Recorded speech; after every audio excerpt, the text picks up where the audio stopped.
Hello student, free Indian coaching में आप सभी का स्वागत है।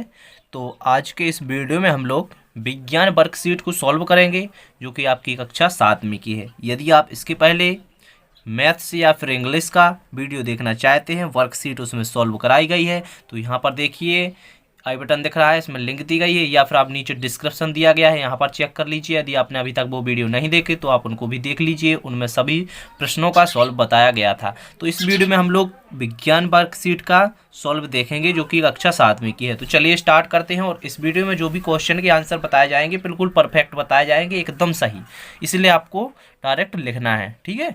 तो देखिए यहाँ पर प्रश्न क्रमांक 1 में एक आकृति दी गई है जिसमें यहाँ पर आप देख सकते हो इस आकृति को, इसके अकॉर्डिंग आपको अभी विभिन्न प्रकार के दांत इसमें दिए गए हैं। तो इसके अनुसार आपको एक तालिका फिल करना है।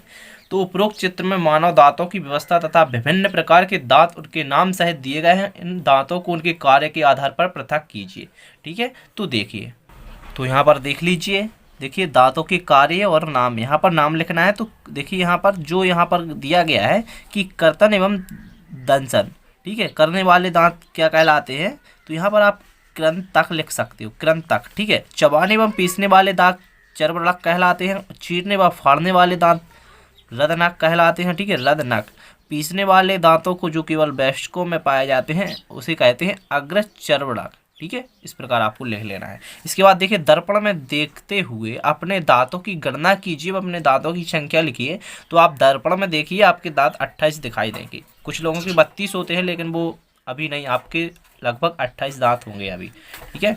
इसके बाद देखिए सेकंड क्वेश्चन। तो पहेली ने स्कूल में 400 मीटर दौड़ प्रतियोगिता में हिस्सा लिया। वह दौड़ में प्रथम आई। जब वह घर पहुंची तो बहुत खुशी थी, लेकिन उसके पैर की पेशियों में ऐंठन आ जाने के कारण उसमें बहुत दर्द हो रहा था। कुछ देर मालिश करने से उसे दर्द में आराम मिला। तो ये पढ़ लिया आपने। इसके अनुसार आपको देखिए यहाँ पर क्वेश्चन किया गया है, पहेली के पैर की मांसपेशियों में ऐंठन आ जाने के कारण के, मतलब यहाँ पर दिया गया है ऐंठन आ जाने के क्या कारण है।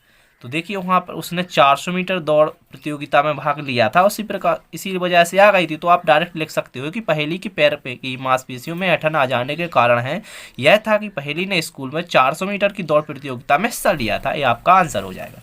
इसके बाद में सेकंड देखिए, ऐंठन होने पर मालिश करने से पेशियों में आराम क्यों मिलता है। तो यहाँ पर आप लिखोगे कि मांसपेशियों की ऐंठन के कारण रक्त प्रवाह कम होने पर मालिश पैरों को दबाने या मालिश करने से आराम मिलता है। बस हो गया। इसके बाद देखिए प्रश्न क्रमांक 3। तो अपने घर पर दिन का समय ज्ञात करने के लिए धूप घड़ी का निर्माण कीजिए, इसकी संरचना का सचित्र वर्णन कीजिए। तो इस प्रकार एक आपको घड़ी बनाना है। यहाँ पर 12 होंगे, यहाँ पर 6, 3, 9 और यहाँ पर आप बिंदु लिख सकते हो। इस प्रकार आपको एक घड़ी बना देना है और फिर उसमें लिख देना है कि धूप घड़ी यह एक ऐसा यंत्र है जिसमें दिन में समय की गणना की जा सकती है। इसे क्या कहते हैं, नोमोन कहा जाता है, ठीक है। और यहाँ पर सूर्य लाइनों वाली सतह पर छाया डालता है। इस प्रकार आप लिख लेना। इसके बाद देखिए प्रश्न क्रमांक 4। तो प्रश्न क्रमांक 4 में दिया गया है, जब नींबू के रस में खाने का सोडा मिलाया जाता है तो बुलबुले बनते हैं और गैस निकलती है। बनने वाले गैस का नाम लिखिए तथा यह किस प्रकार का परिवर्तन होता है। तो देखिए यहाँ पर जब आप नींबू के रस को सोडे में मिलाओगे या फिर सोडा को नींबू के रस में मिलाओगे तो फिर क्या होता है, बुलबुले निकलते हैं। तो उसमें से एक गैस निकलती है, उस गैस का नाम बताना है। तो यह एक रासायनिक परिवर्तन तनु अम्ल है, ठीक है। क्या है, यह एक रासायनिक परिवर्तन तनु अम्ल है। जब नींबू के रस में खाने का सोडा मिलाया जाता है तो कार्बन ऑक्साइड गैस निकलती है। यही तो पूछा गया है, कौन सी गैस निकलती है, कार्बन ऑक्साइड। और उसके बाद में पूछा गया है तथा यह किस प्रकार परिवर्तन है, समझाइए। तो आपको बता देना है, अन्य पदार्थ बनते हैं, इस परिवर्तन में नए नए पदार्थ बनते हैं, यह एक रासायनिक परिवर्तन है। बस हो गया। इसके बाद देखिए प्रश्न क्रमांक 5। तो प्रश्न क्रमांक 5 में समझाइए ऐसा क्यों होता है। चींटी के काटने से उसके डंक द्वारा त्वचा में जलन होने का क्या कारण है। इसके प्रभाव को समाप्त करने के लिए आप निम्न ऐसे रसायन का उपयोग करोगे, कारण समझाइए। तो नींबू का रस, खाने का सोडा, साबुन का घोल, ये आपको दिए गए। अब यहाँ पर देखिए आप लिखोगे, जब चींटी काटती है तो वह त्वचा में अम्लीय द्रव डाल देती है। अम्लीय प्रभाव को नष्ट करने के लिए त्वचा पर कैलेमाइन का विलयन लगाते हैं। कैलेमाइन का विलयन का स्वभाव क्षारीय होता है, क्षारीय होता है तो वो अम्लीय को हटा देता है। बस। इसके बाद देखिए सेकंड, कपड़ों पर लगे हल्दी के दाग को साबुन से धोने पर वह लाल रंग का हो जाता है, क्यों? कारण समझाइए।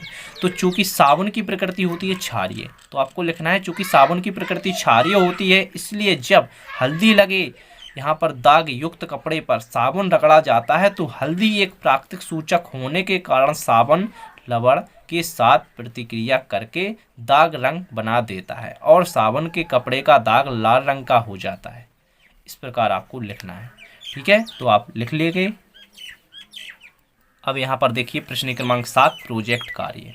तो यहाँ पर पोलियो सुरक्षा अभियान एवं टीकाकरण अभियान से संबंधित जानकारी का अध्ययन करना है, ठीक है। तो यहाँ पर देखिए अपने बचपन में अनेक रोगों के बचाव के लिए विभिन्न प्रकार के टीके दिए गए हैं। अपने माता पिता या अभिभावक से पूछकर सूची में लिखिए। तो ये आप अपना स्वयं से करने वाला क्वेश्चन है।